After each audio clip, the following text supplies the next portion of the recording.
This is the back of the house. A walk around this Lithonia property Watch your step.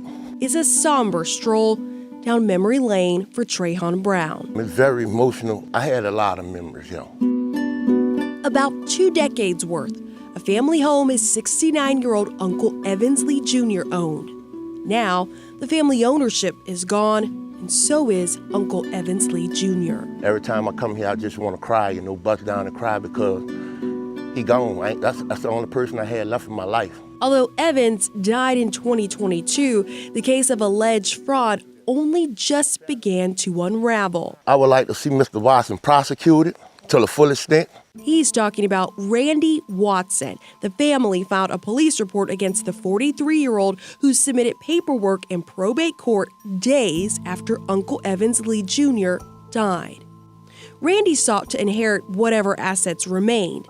This probate court petition shows Randy signed a sworn statement that he was the only child and sole heir. No additional proof or supplemental documentation was required.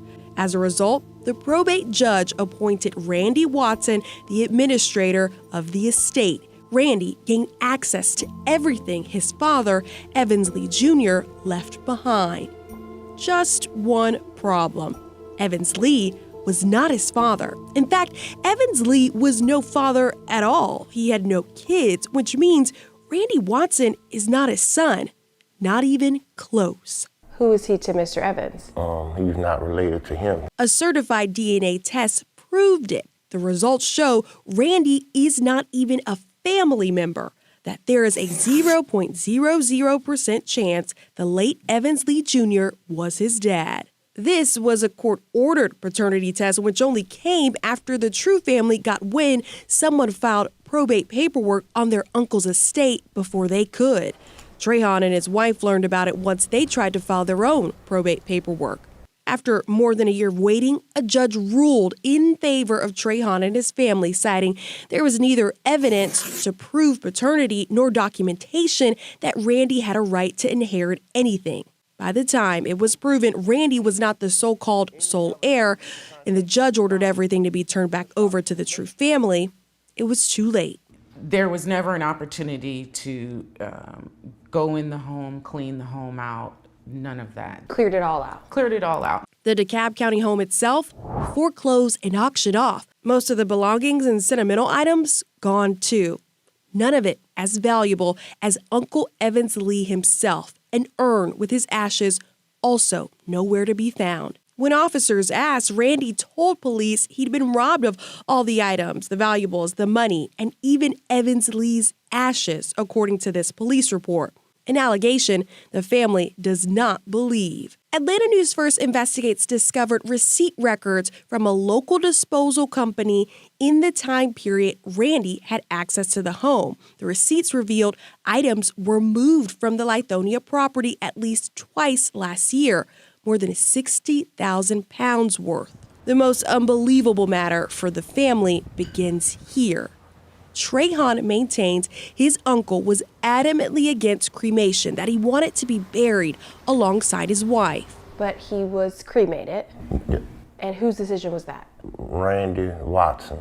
It goes back to this funeral home, F.L. Sims. The owner confirmed to Atlanta News First Investigates Randy Watson identified himself as the son and told the business to cremate Evans Lee Jr.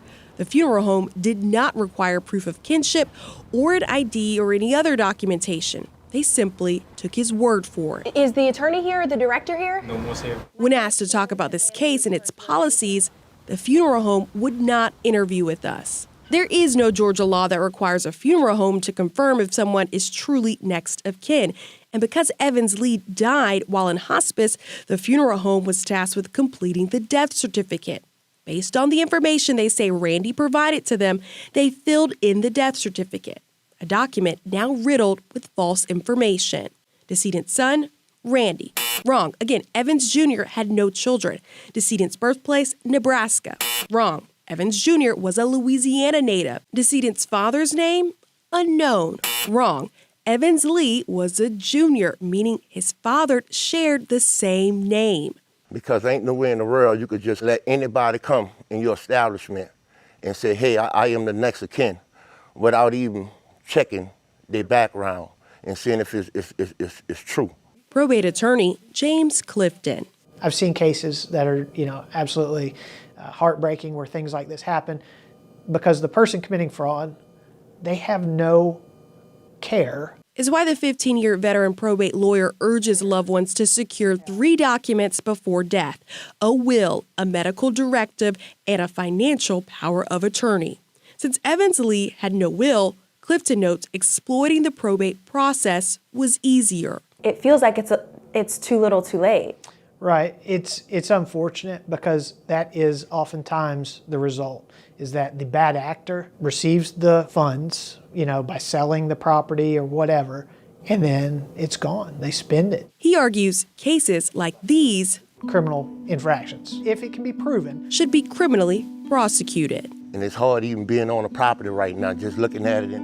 Evans Lee Jr. worked in construction, fixing homes, fixing problems for others.